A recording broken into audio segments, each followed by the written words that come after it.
La genèse de ce projet, en fait, il s'inscrit dans la continuité de travaux qui avaient été faits sur l'hygiène féminine, où la DGCCRF avait fait des investigations pour savoir si dans des produits de type tampons, serviettes hygiéniques, il pouvait y avoir des composés indésirables. Et à la suite de cette étude, et dans la mesure où ce sont les mêmes matières premières, naturellement, la DGCCRF s'est intéressée aux couches, et d'autant plus qu'il y a eu des études en début 2017 qui ont été faites du type 60 millions de consommateurs, voire même une pétition qui avait eu lieu sur le manque de transparence sur l'étiquetage de ces produits.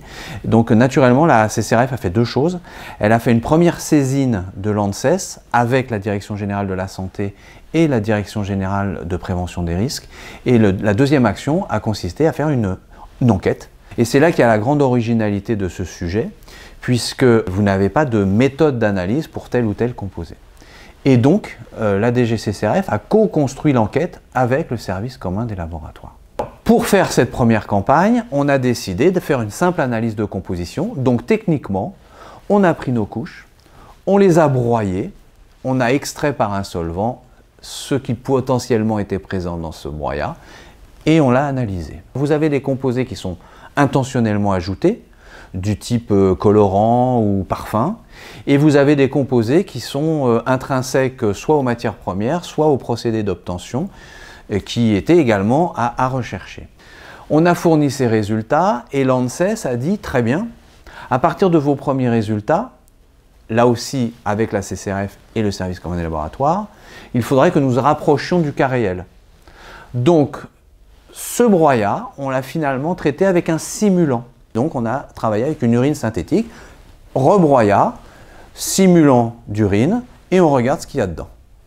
On a rendu les résultats à l'ANSES, les résultats ont été communiqués aux professionnels, et on a eu un troisième volet. Et on est arrivé à proposer de travailler encore plus près de l'enfant, et de travailler cette fois-ci par imprégnation.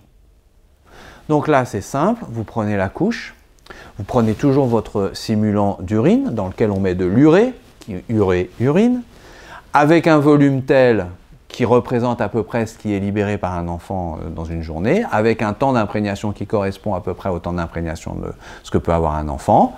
Ces résultats de cette campagne ont été fournis à l'ANSES et en janvier 2019, le 23 janvier 2019, l'ANSES a publié le résultat de la saisine de 2017 en prenant en compte non seulement les résultats du SCL, mais évidemment toutes les données qui étaient disponibles par ailleurs.